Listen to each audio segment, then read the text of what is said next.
నమస్తే, welcome to special interview. This is Sunil. NEET examinations అయిపోయాయి. National eligibility and entrance test, entrance test. So ఈ నీట్కి చాలామంది పోటీ పడుతూ ఉంటారు. చాలామందికి చిన్నప్పటి నుంచి కూడా నువ్వేమవుతావు, నీ కళ ఏంటి అంటే ఐఏఎస్, ఐపీఎస్ లాగానే ఎంబీబీఎస్, ఎఫ్ఆర్సిఎస్ అని చెప్పే వాళ్ళు కూడా ఉంటూనే ఉంటారు. సో అటువంటి వాళ్ళందరి కళలు నెరవేరడానికి ఇదే మార్గం అనమాట ఇన్ ఇండియా. సో ఈ ఎగ్జామ్స్లో కట్ ఆఫ్ మార్క్స్ ఎలా ఉన్నాయి అండ్ అలాగే ఏ ర్యాంక్లోపు వస్తే భారతదేశంలో సీట్ వచ్చేటువంటి అవకాశం ఉంటుంది, ఒకవేళ రాకపోతే మేనేజ్మెంట్ కోటాలో ఎటువంటి పరిస్థితులు ఉన్నాయి, ఎంత బేర్ చేయాల్సి ఉంటుంది, లేదా అబ్రాడ్లో ఈ ఎడ్యుకేషన్ చేయాలనుకున్న వాళ్ళకి ఎటువంటి అవకాశాలు ఉన్నాయి, వీటన్నిటి గురించి తెలుసుకుందాం. ఈరోజు మనతో పాటున్నారు NBV Subbarao garu. So education designer, author, so ప్రముఖ ఎడ్యుకేషనల్ ఎక్స్పర్ట్ అని చెప్పొచ్చు. వెల్కమ్ అండి.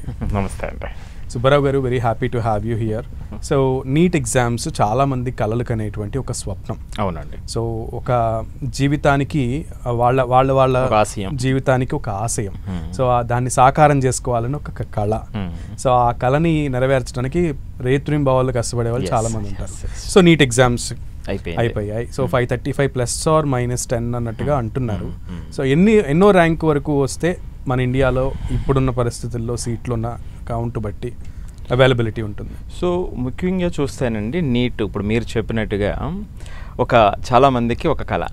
ఎందుకు అంటే ఇది ఒక డివైన్ ప్రొఫెషన్, మెడికల్ అనేటువంటిది. We cannot compare with just money. So that is a point number 1 అండి. సెకండ్ ఏమిటంటే దేశంలోనే అత్యధిక మంది రాసేటువంటి ఎగ్జామ్ ఇది. సుమారుగా 23 లక్షల మంది అప్లై చేస్తే 21 లక్షల మంది ఎగ్జామ్ రాసినటువంటి పరిస్థితి. ఇక ఈ ఏడాదికి వచ్చేటప్పటికి 2025కి వచ్చేటప్పటికి ఏమైందంటే ఫిజిక్స్కి సంబంధించి జనరల్గా మోడరేట్గా నీట్ ఎగ్జామ్లో ఫిజిక్స్ అనేటువంటి లెవెల్ ఉంటుంది. సో ఈసారి చాలా టఫ్గా ఉంది. రిలేటివ్లు చూస్తే జేఈ లెవెల్లో ఫిజిక్స్ క్వశ్చన్స్ ఉన్నాయి అని ఒక దేశవ్యాప్తంగా ఒక పెద్ద అలజడి మొదలైంది.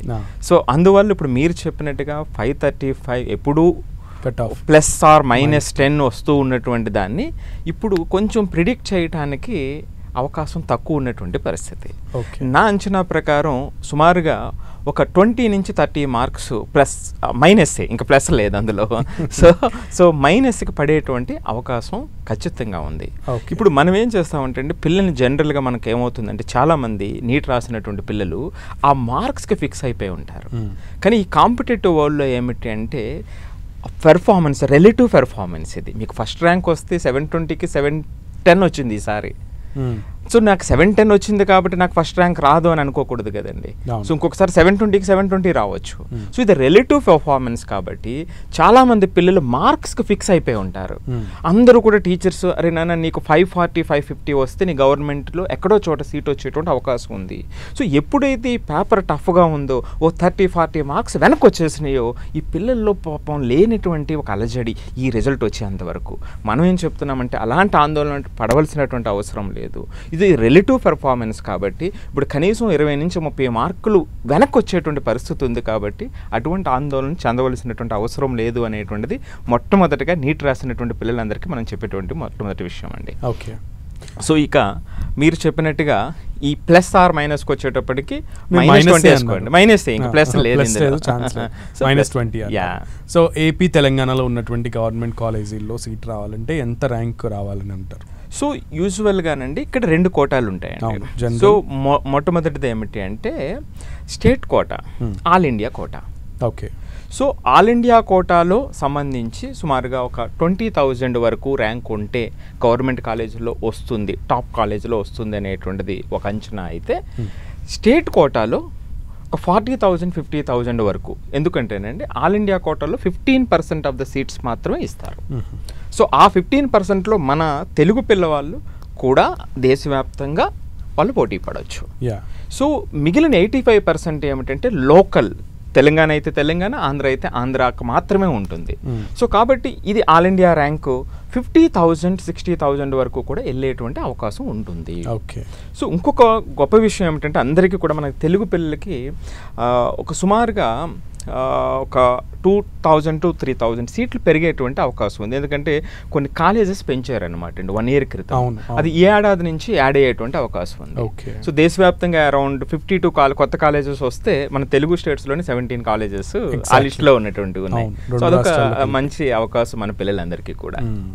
అయితే ఈ 2 తెలుగు రాష్ట్రాల్లో మనం స్టిక్ ఆన్ అవుదాం. ప్రెసెంట్ 2 తెలుగు రాష్ట్రాల్లో ఉన్నటువంటి అంటే గ్రేటెస్ట్ కాలేజెస్ లేదంటే టాప్ కాలేజెస్ 10 ఏమున్నాయి, అండ్ అలాగే వాటిల్లో సీట్ రావాలంటే ఎంత సంపాదించాలి ర్యాంక్? సో సపోజ్ మొట్టమొదటిగా ఆంధ్రాలో మనం తీసుకున్నాం అనుకోండి, మన ఆంధ్రాకి సంబంధించి మనం చూస్తారండి టాప్ 10 మెడికల్ కాలేజెస్ మనం చూస్తే అంటే NIRF ర్యాంకింగ్ ద్వారా ఏదో ఒక పారామీటర్ ఉండాలిగా.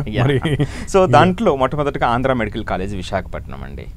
సో దానికి సంబంధించిన కట్ ఆఫ్స్కి వెళ్దాం. ఫస్ట్ లిస్ట్ చెప్పేసిన తర్వాత రెండవది గుంటూరు మెడికల్ కాలేజ్, మూడవది కర్నూలు మెడికల్ కాలేజ్, నెక్స్ట్ 4వది SV medical college Tirupati, Siddhartha medical college Vijayawada, Rangaraya medical college Kakinada, Narayana medical college private college Nellore, NRI medical college Guntur, ఇది కూడా ప్రైవేట్ అండి, Alluri Sitaramaraju academy of medical sciences Eluru, so GSL medical college Rajahmundry, ఇది కూడా ప్రైవేట్. సో ఇవి టాప్ 10 ఆంధ్రాలో సంబంధించి NIRF ర్యాంక్ ప్రకారం ఉన్నటువంటి కాలేజెస్. ఇక తెలంగాణ విషయానికి వచ్చేటప్పటికి ఉస్మానియా మెడికల్ కాలేజ్ మొట్టమొదటిది, రెండోది ఆబ్వియస్గా గాంధీ మెడికల్ కాలేజ్, మూడవది Kakatiya medical college Warangal, ESIC medical college Hyderabad, government medical college Nizamabad, government medical college Mahbubnagar, Apollo institute of medical sciences Hyderabad, Kamineni institute of medical sciences Narketpally private, ఇవన్నీ Mamata Khammam, Malla Reddy institute of medical sciences private college Hyderabad.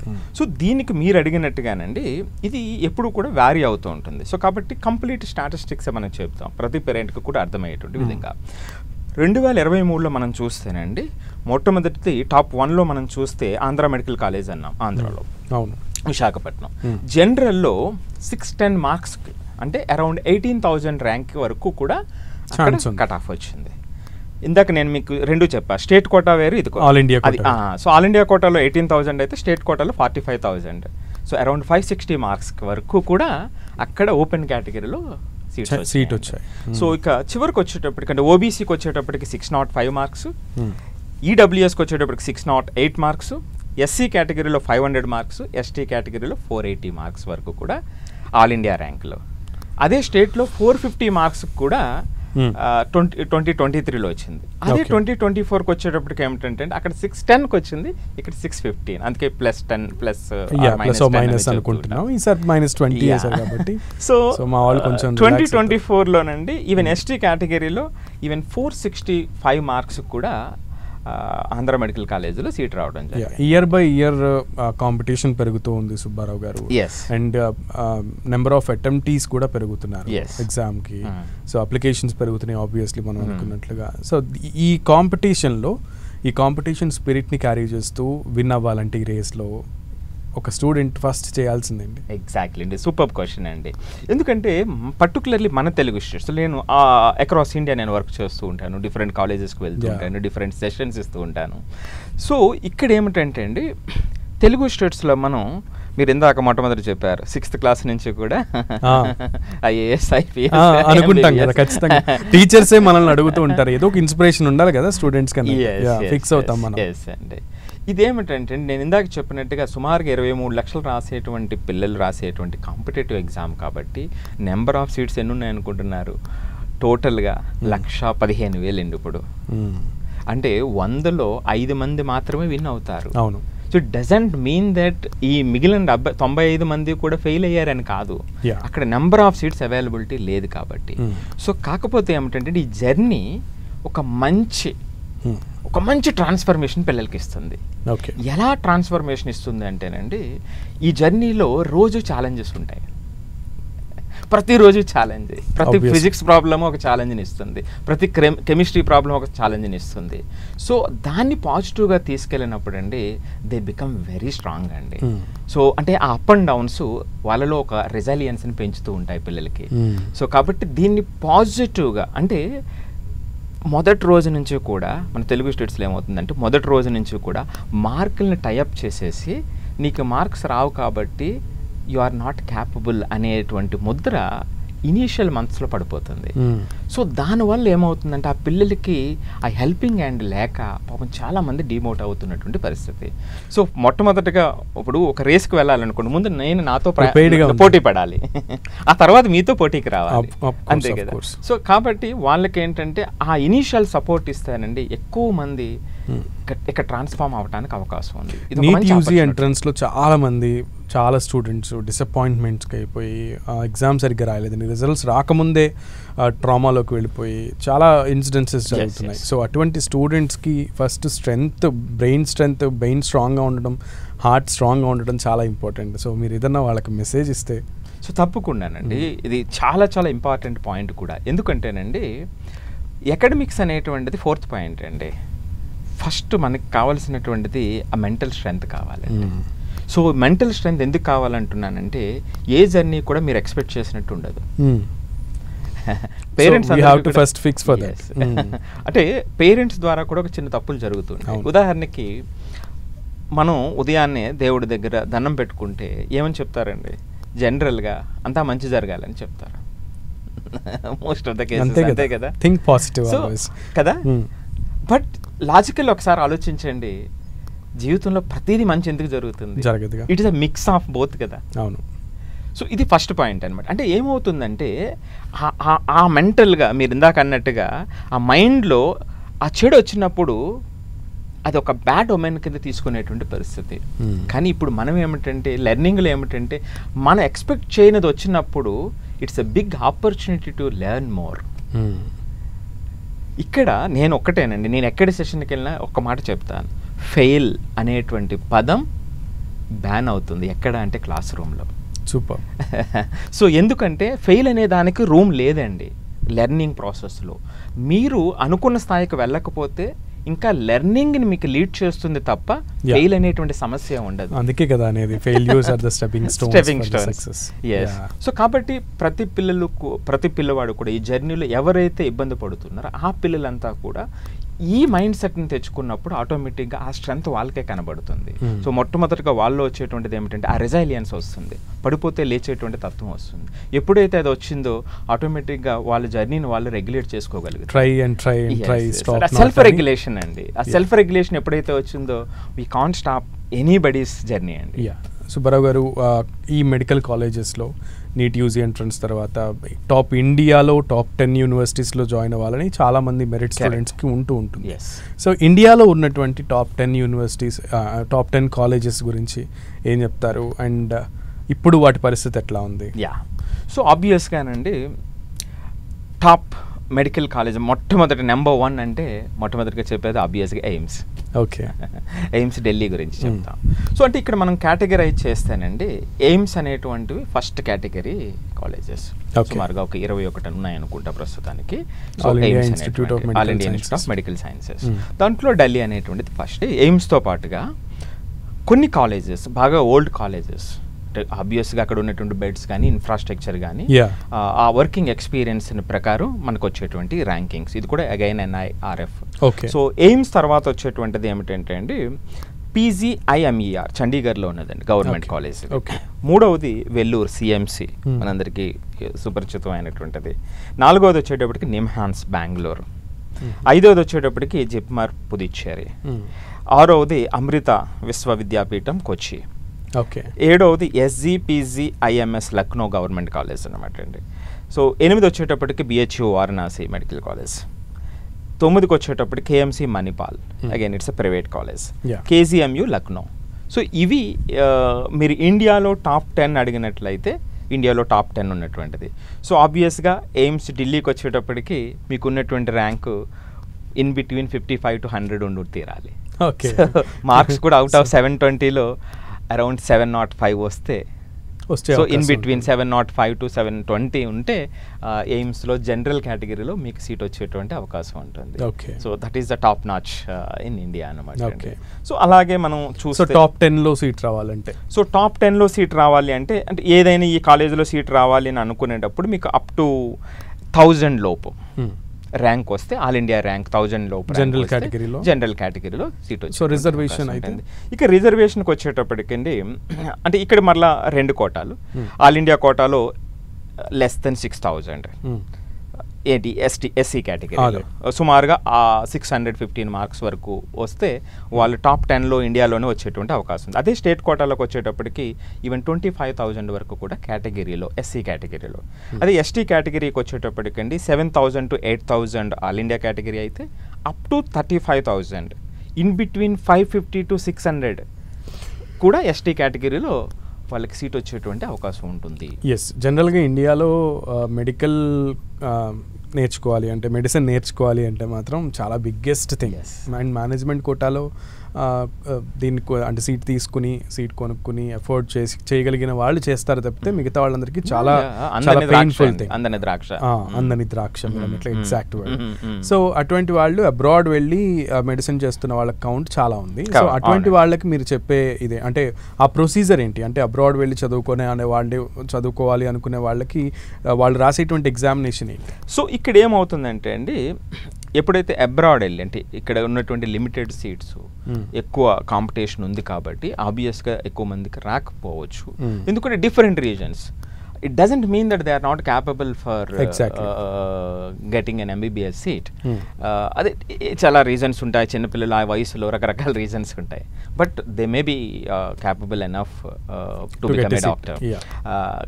వాళ్ళ కోసం ఏమిటంటే అండి, ఈ ప్రైవేట్ అవుట్ సైడ్ అబ్రాడ్లో చాలా colleges అంటే Russia కానివ్వండి, చాలా మంది వెళ్తుంటారు, కజకిస్తాన్ కానివ్వండి, రష్యా మొన్నటిదాకా యుక్రెయిన్ కానివ్వండి. యా, సో అన్ని చోట్ల కూడా మనకి సీట్స్ అనేటువంటి అవైలబిలిటీ ఉంది. అంతేకాకుండా చాలా రీజనబుల్ కాస్ట్లో.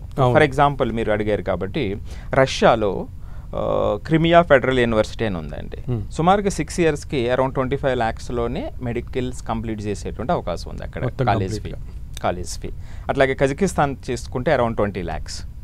సో దానికి రాయాల్సిన ఎంట్రన్స్ టెస్ట్ నీట్ బేస్ మీదే? సో నీట్ బేసిస్ మీద వాళ్ళు జనరల్గా డైరెక్ట్గానే అడ్మిషన్స్ ఇస్తారండి. కాకపోతే ప్రాబ్లం ఏమిటంటే అక్కడ అయిపోయిన తర్వాత ఇక్కడ మళ్ళీ ప్రాక్టీస్ చేయాలి అంటే అగైన్ ఒక టెస్ట్ ఉంటుంది అనమాట. సో అది రాయాలి. సో ఆ టెస్ట్ రాయాలి. సో మరి ఆ టెస్ట్కి ఏముందండి, FMGE టెస్ట్ అంటారు. ఆ FMGE రిక్వైర్మెంట్ ఉంటుంది. సో ఆ టెస్ట్ క్వాలిఫై అవ్వాలి. సో ఆ టెస్ట్ క్వాలిఫై అవ్వాలంటే అగైన్ కాంపిటీషన్, మళ్ళీ రాయాలి, మళ్ళీ చదవాలి. అక్కడ మరలానండి దాని సక్సెస్ కూడా 20 to 25% ఉంది అవుట్ ఆఫ్ 100. అంటే FMGE రిక్వైర్మెంట్ పొందాలి అంటే బయట అవుట్ సైడ్ డాక్టర్ చదివి దీన్ని రిక్వైర్మెంట్ రావాలి అంటే వాళ్ళ సక్సెస్ రేట్ 20 to 25% మధ్యలోనే ఉందన్నమాట అండి. సో కాబట్టి మీకు ఇట్లా ఉంది కాబట్టి మరొక బెస్ట్ ఆప్షన్ ఏమిటంటే వీళ్ళందరికీ కూడా అలైడ్ కోర్సెస్ ఉంటాయి. ఇప్పుడు MBBS రాలేదు, సో ఓన్లీ డాక్టరే కాదు కదండి, ఒక హాస్పిటల్ ఉంది అంటే రకరకాల సర్వీసెస్ ఉంటాయి. So they need to explore to other options. So dentist ఇప్పుడు మీకు ఇందాక చెప్పినట్టుగా 1,15,000 సీట్లు MBBS సీట్లు ఉంటే అక్రాస్ ఇండియా సుమారుగా 28,000 BDS సీట్లు ఉన్నాయి. వెటనరీ సైన్సెస్ ఉన్నాయి, ఆయుష్ ఉంది. సో అది కూడా 50,000 సీట్స్ ఉన్నాయి అన్నమాట అండి. సో ఇలా డిఫరెంట్ ఆప్షన్స్ని వాళ్ళు ఎక్స్ప్లోర్ చేయవలసినటువంటి అవసరం ఉంది. చేస్తే కనుక ఛాన్సెస్ ఉంటాయి. సో అంటే ఈ అలైడ్ సైన్సెస్ ఎవరికైతే ఇంట్రెస్ట్ ఉందో, దీంట్లోనే ఇంట్రెస్ట్ ఉందో వాళ్ళు అలైడ్ సైన్సెస్కి వెళ్తే బెటర్గా ఆపర్చునిటీస్ ఉంటాయి. ఫర్ ఎగ్జాంపుల్ మీకు చెప్తాను, దీంట్లో bachelor of dental surgery BDS మీరు చెప్పింది. సో దీంతో పాటుగా bachelor of veterinary science and animal husbandry, next BSc nursing, నెక్స్ట్కి వచ్చేటప్పటికి bachelor of pharmacy, B Pharmacy, M Pharmacy. ఆ తర్వాత సో దీనితో పాటుగానండి biotechnology, BSc in biotechnology, next BPT bachelor of physiotherapy. Next అంటే మనం ఎప్పుడు కూడా అండి ఒకదానికే ఫిక్స్ అవుతాం. Suppose bachelor of physiotherapy, so ఒకవేళ ఎంటర్ప్రినర్షిప్ క్వాలిటీస్ ఉన్నాయనుకోండి, why can't you make it a physiotherapy and you can extend your business? Yes. అంతే కదండి. సో మనం ఎప్పుడు కూడా అంటే ఆ ఫిక్స్డ్ మైండ్తో ఉంటాం. So we need to explore. అట్లాగా forensic science, BSc in forensic science, ఇలా బ్యూటిఫుల్ కోర్సెస్ అండి. Radiology, optometry, operation theatre technology, ఇట్లా అలైడ్ సైన్స్ చాలా సెక్షన్స్ ఉన్నాయి.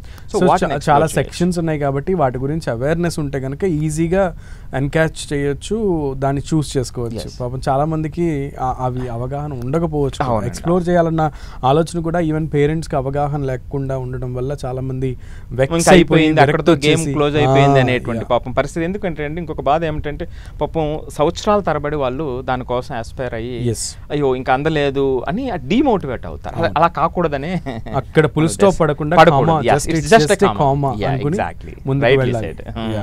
సో జనరల్ గా మెడికల్ కాలేజెస్ లో చాలా వరకు కంపారిటివ్లీ ఆల్ ఓవర్ ఇండియా కర్ణాటకలో ఎక్కువ మెడికల్ కాలేజెస్ ఉన్నాయని ఒకటి ఒక non. So is it fact ఒకటి, అండ్ రెండోది అక్కడ ఉన్న ఆపర్చునిటీస్ ఎట్లా ఉన్నాయి అండ్ అక్కడ ఉన్న సీట్స్ అవైలబిలిటీ ఎలా ఉంది కంపారిటివ్లీ మిగతా స్టేట్స్ తో కంపేర్ చేస్తే? ఇక్కడ ఒక 2 పాయింట్స్ అండి. సో యూ రైట్లీ ఎంపసైజ్డ్ ఆన్ కర్ణాటకలో నుండి ఇప్పుడే కాదు ఎప్పటి నుంచో కూడా ఆల్ ఓవర్ ఇండియాలో చూసినప్పుడు ఎక్కువ మెడికల్ సీట్స్ ఉన్నాయి. ఓకే, ఎందుకంటే అక్కడ ప్రైవేట్ మెడికల్ కాలేజెస్ చాలా ఎక్కువ. ఐ థింక్ అరౌండ్ 54 కాలేజెస్ ఎంత ఉంటే అందులో అరౌండ్ 30+ ప్రైవేట్ కాలేజెస్ ఉన్నాయి. So that is point number 1. ఇప్పుడు కూడా ఇండియాలో ఇప్పుడు కూడా మేము చూస్తే కర్ణాటకలో అరౌండ్ 11,000 to 11,500 మధ్యలో సీట్స్ ఉంటాయండి. నెక్స్ట్ తమిళనాడు, ఆ తర్వాత యూపీ పెద్దది. సో కానీ అక్కడ కూడా 10,000 ఆర్డ్ సీట్స్ మాత్రమే ఉన్నాయి. అదే మనకి ఇక్కడికి వచ్చేటప్పటికి అరౌండ్ 6,000 మాత్రమే ఇక్కడ ఉన్నటువంటి సీట్స్, సెపరేట్గా. సో ఇక్కడికి వచ్చేటప్పటికి కర్ణాటక వచ్చేటప్పటికి నెంబర్ ఆఫ్ సీట్స్ ఎక్కువ ఉండటం ఒకటి. అక్కడ రెండోది ఏంటంటే కర్ణాటకలో పిల్లలు మనకులాగా not just like IIT NEET కాదు, సో డైవర్సిఫై అవుతారు. సో అందువల్ల అక్కడ లోకల్గా ఉన్నటువంటి పిల్లలకి రిలేటివ్గా మనతో పోల్చినప్పుడు కాంపిటీషన్ తక్కువ. అదే రిలేటివ్గా డైరెక్ట్గా సో అక్కడ కొంత ఈజీ అవుతుంది. ఇక 3వ పాయింట్ అతి ముఖ్యమైనటువంటి పాయింట్ ఏమిటంటే ఇక్కడ మోర్ ప్రైవేట్ కాలేజెస్ ఉన్నాయి కాబట్టి ఎవరైతే ఇక్కడ సీట్స్ రాలేదో బి కేటగిరీలో చేయాలనుకునేటప్పుడు అక్కడ వాళ్ళు అడ్మిషన్స్ ఇస్తున్నారు. ఓకే, సో దానికి సర్టన్ క్రైటీరియా ఉంటుంది. If they follow that certain criteria వాళ్ళు అక్కడికి పోయి అక్కడ అప్లై చేసి అక్కడ సీట్లకి కూడా వాళ్ళు పోటీ పడవచ్చు. ఇది బి కేటగిరీ, గవర్నమెంట్ సీట్స్ కాదు. సో మనం ఒకసారి నెంబర్ గేమ్ గురించి మాట్లాడుకుందాం, ఫినాన్షియల్ నెంబర్ గేమ్ గురించి. So very costliest studies in India ఏంది అంటే కళ్ళు మూసుకుని తెరిచేలోపు చెప్తారు, అంటే ఇలా రెప్పపాటులో చెప్తారు ఆబ్వియస్లీ ఎంబీబీఎస్ అని. సో 2 తెలుగు రాష్ట్రాలతో ఒక మనకు స్టిక్ ఆన్ అయితే 2 తెలుగు రాష్ట్రాల్లో ప్రెజెంట్ ఎంత ఉంది అకౌంట్ నెంబర్ ఎంత? మేనేజ్మెంట్ కోటాలో ఒక స్టూడెంట్ నీట్ రాసిన తర్వాత ర్యాంక్ 30 lakhs to 50 lakhs మధ్యలో ఉంది కొన్ని కాలేజెస్ అనేటువంటిది మనకు ఉన్నటువంటి సమాచారం. ఎన్ఐఆర్ఎఫ్ ప్రకారం దాని ర్యాంకింగ్ అంటే ఆ కాలేజ్ టైర్ ఏంటి? సో ఇక okay better college. Okay, so better college. Okay, so అంటే మీకు on an average in between 30 lakhs to 50 lakhs మీరు వేసుకోవచ్చు. సో టైర్ 1 కాలేజ్లో మేనేజ్మెంట్ కోటా కొట్టాలి, మేనేజ్మెంట్ కోటాలో సీట్ తీసుకుని అక్కడ స్టడీస్ చేయాలి బికాజ్ తర్వాత ఫ్యూచర్ బాగుంటుంది అని ఒక కాన్ఫిడెన్స్తో ఉన్న వాళ్ళు ఎంత ఎఫోర్ట్ చేయాలి? అంటే ఇక్కడ 3 రకాలు ఉంటాయండి. ఒకటి జనరల్ కేటగిరీలో డైరెక్ట్గా మనకి గవర్నమెంట్ కోటాలో ఆన్ మెరిట్ వచ్చేటువంటి సీట్ ఒకటి. సో దానికి సుమారుగా 30,000 40,000 ఫీజు మాత్రమే ఉంది, 35,000 అరౌండ్. సో నెక్స్ట్ కేటగిరీకి సీట్కి వచ్చేటప్పటికి ఏమవుతుందంటే అండి వీటిలో కొంత పర్సంటేజ్ ఆఫ్ సీట్స్ ఏమైనాయి అంటే పేమెంట్ సీట్స్ చేశారు. సో దానికి అరౌండ్ 14 lakhs 10 to 15 lakhs మధ్యలో గవర్నమెంట్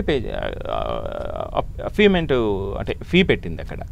సో 10 to 15 lakhs. అదే ఆంధ్రాలో తీసుకున్నప్పుడు అయితే లాస్ట్ గవర్నమెంట్లో కొన్ని కాలేజెస్ 50-50 చేసేసారనమాట అండి. సో 50 కంప్లీట్గా పేమెంట్ సీట్స్. ఓకే, సో దాంట్లో కొన్ని సీట్లు పెరిగినాయి అక్కడ. అది అరౌండ్ 10 to 15 lakhs ఇయర్లీ వాళ్ళు డిమాండ్ చేస్తున్నారు ఈవెన్ కోటాలో. అది కూడా ఎవరికి పడితే వాళ్ళకి ఇవ్వరు. సో ఇక 3వది అంటే ఎన్ఆర్ఐ కోటా ఉంటుంది. ఇప్పుడు దాంట్లోకి వచ్చేటప్పటికి నేను చెప్తున్నటువంటిది సో దాంట్లో ఒక 30 to 50 lakhs కానివ్వండి, 50 to 1 crore కానివ్వండి, we can't say anything there about those numbers. So ఇది 3వ కేటగిరీలో ఉన్నటువంటి ఇదన్నమాట అండి. ఓకే, సో ఇక్కడ ఎంత ఖర్చు ఉంది కాబట్టి WHO అప్రూవ్డ్ చేసినటువంటి కాలేజెస్ అబ్రాడ్లో చాలా ఉంటాయి. సో అఫోర్డబుల్గా ఉంటాయి. దాన్ని మనం మాట్లాడుకున్నట్టుగా 25 lakhsకే మొత్తం 5 years ఇన్ రష్యా. ఫిలిప్పీన్స్లో కూడా ఈవెన్ అంతే అవుతుంది అనుకుంటా. అటువంటి వాళ్ళకి ఉన్న హడ్డీలు కూడా చెప్పారు. బట్ ఈ 5 yearsలో ఇంకొకటి కూడా ఉంది. Give me some clarity to our viewers to. ఇక్కడ MBBSలో మీకు సెకండ్ ఇయర్ నుంచి ప్రాక్టికల్స్ అనేవి డైరెక్ట్గా బాడీ మీద చేయడం అనేది ఉండదు అనేది ఇక్కడ ఒకటి, చేయించరు అని. బట్ వెరాజ్ కమింగ్ ఇన్ టు అబ్రాడ్ స్టడీస్లో వాళ్ళు ఖచ్చితంగా ప్రాక్టికల్ నాలెడ్జ్ని ఇస్తారు ప్రతి ఒక్క స్టూడెంట్కి, MBBS స్టూడెంట్కి అనేది కూడా ఉంటుంది. అది ప్లస్ పాయింట్గా చూస్తున్నారు మన వాళ్ళు, చూపిస్తున్నారు మన వాళ్ళకి. అది ఎంతవరకు కరెక్ట్? సో అంటే కొంతవరకు కరెక్ట్ అయి ఉండొచ్చు. బట్ ఏదో ఒక మీకు తెలియదే ఉంది, ఒక మార్కెటింగ్ ఆస్పెక్ట్లో in order to attract something ఉండాలి కాబట్టి that is one of the point which is leading them more people. Okay. So ఇండియాలో మెడిసిన్ చేసిన వాళ్ళు ఇదివరకంటే అబ్రాడ్ స్టడీస్ని పెద్ద గొప్పగా చూసేవాళ్ళు, ఇప్పుడు అంటే అబ్రాడ్ స్టడీస్ని యాజ్ యూజువల్గా క్యాజువల్గా చూస్తున్నటువంటి పరిస్థితి. బట్ ఇండియాలో సీట్ రావడం అంటే గొప్ప విషయం ఇప్పుడు. సో ఈ కాంపిటీషన్ వరల్డ్లో ఇప్పుడు ఇండియాలో ఉన్న పరిస్థితుల్లో టాప్ 10 సీట్స్, టాప్ 10 కాలేజెస్లో మనం ఇప్పుడు ఆల్రెడీ మాట్లాడుకున్నాం. సో ఆ కాలేజెస్లో మేనేజ్మెంట్ కోటా. సో టాప్ 10 కాలేజెస్లో so you can say around 30 lakhs to 50 lakhs మధ్యలోనే per year.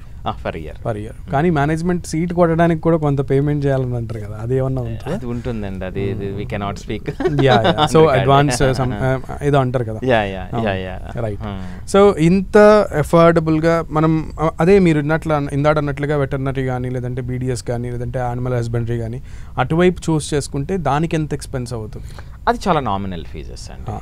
So like as of engineering colleges, like engineering colleges చాలా నామినల్. సో అంటే ఇక్కడ ఏమవుతుందంటే మీకు ఆ తర్వాత ఆపర్చునిటీస్ అంటే ఇక్కడ బిగ్గర్ రోల్ వస్తుంది, ఇక్కడ స్మాలర్ రోల్ వస్తుంది అనేటువంటి ఒక ఇది.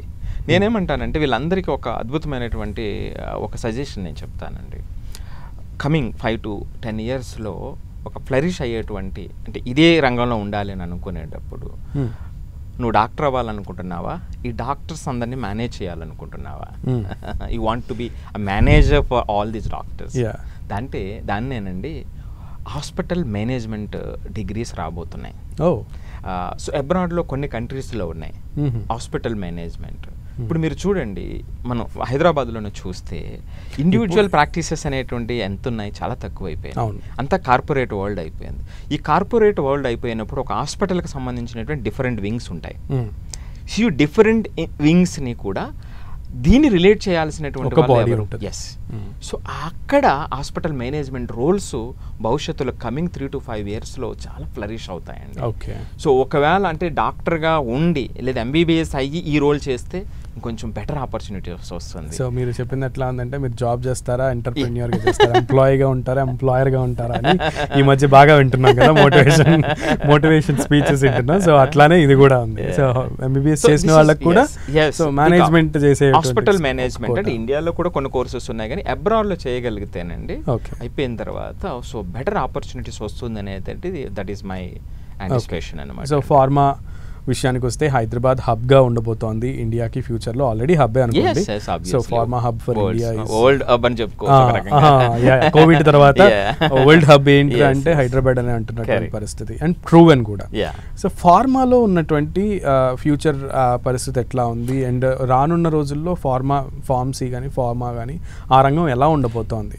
ఆబ్వియస్లీ అండి, ఫార్మా అనేటువంటిది so the life line for all these services కదా.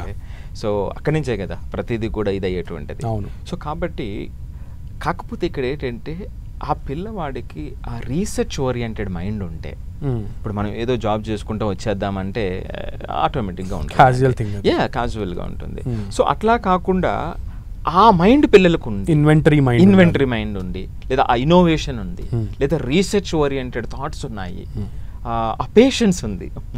మోర్ ఇంపార్టెంట్ అండి పేషెన్స్ ఉండాలి. ఎందుకంటే అండి వాడితో ఈక్వల్గా ఉన్నటువంటి వాడు ఇక్కడ జాబ్ చేస్తాడు ఇంజనీరింగ్లో, వీడు ఇక్కడ జాబ్ చేస్తాడు, అండ్ ఇతను చాలా ఫెయిల్యూర్స్ ని ఫేస్ చేస్తాడు, అతను చాలా స్టేబుల్ గా ఉంటాడు. లేదు అంటే మోనిటరీ బెనిఫిట్స్ కూడా చాలా డిఫరెన్స్ వస్తుందండి ఇక్కడ. సో కాబట్టి ఆ పేషెంట్స్ కూడా ఉన్నట్లయితే ఇప్పుడు ఫార్మసీకి దాకా వెళ్ళి లేదా రీసెర్చ్కి పోతే ఇండియాలో కానివ్వండి అబ్రాడ్లో కానివ్వండి రీసెర్చ్కి పోతే so down the line time పట్టొచ్చు 10 to 15 years, but their positions will be different. Okay, but వాళ్ళలో ఇన్స్టింక్ట్ ఉండాలి, constantness, constant mind, constant heart and అలాగే పేషెన్స్ ఈ రెండు ఉంటే గనక ఫార్మా రంగంలో. ఇప్పుడు మీరు ఇంకొకటి అడిగారు అంటే అది ఎలా ఉంది గ్రోత్ అది అన్నప్పుడు సుమారుగా 10 to 15% గ్రోత్ ఎవ్రీ ఇయర్ అనేటువంటిది మనకి చెప్తున్నటువంటి రీసెర్చ్ పేపర్స్ అన్నమాట అండి ఫార్మాకి సంబంధించి. సో ఖచ్చితంగా 10 to 15% గ్రోత్ అనేది గ్రోత్ సస్టైనబుల్ గ్రోత్ అనేది చూస్తున్నాం. గుడ్ అన్నమాట అండి, అది మోడరేట్, మోర్ దెన్ మోడరేట్ అది. యా ఓకే సుబ్బారావు గారు, thank you so much. So మొత్తానికి NEET exam, national entrance cum eligibility test లేదా national eligibility cum entrance test రాసిన వాళ్ళందరూ కూడా చాలా ఆశతో రాస్తూ ఉంటారు. బట్ ఇంత హ్యూజ్ కాంపిటీషన్లో ఖచ్చితంగా మనకి రావచ్చు, రాకపోవచ్చు. రాలేదని బాధపడద్దు, ఫెయిల్యూర్ని రిసీవ్ చేసుకునే మోడ్లో ఉండండి. సో ఎవ్వరు కూడా డిసప్పాయింట్ అవ్వద్దు. మహా అయితే ఇంకో 1 year వెయిట్ చేయండి, వెయిట్ చేసి స్ట్రైవ్ చేయండి, కష్టపడండి, మీ గోల్ని రీచ్ అవ్వండి. సుబ్బారావు గారు కూడా అదే చెప్తున్నారు. సో ఈవెన్ మీరు కూడా చాలా క్లాసెస్కి అటెండ్ అవుతూ ఉంటారు, చాలా స్టూడెంట్స్కి మోటివేషన్ అనేది ఇస్తూ ఉంటారు. అండ్ 10TV ద్వారా కూడా స్టూడెంట్స్కి ఎవరైతే డీమోటివేట్ అవుతున్నారో వాళ్ళకి ఆ డీమోటివేట్ అవ్వద్దు. It's not a full stop, it's just a comma. అదొక్కటి గుర్తుపెట్టుకోండి. So all the best for all the NEET students all around the India. Thank you so much. ఇది వాళ్ళ స్పెషల్ ఇంటర్వ్యూ. మళ్ళీ కలుద్దాం.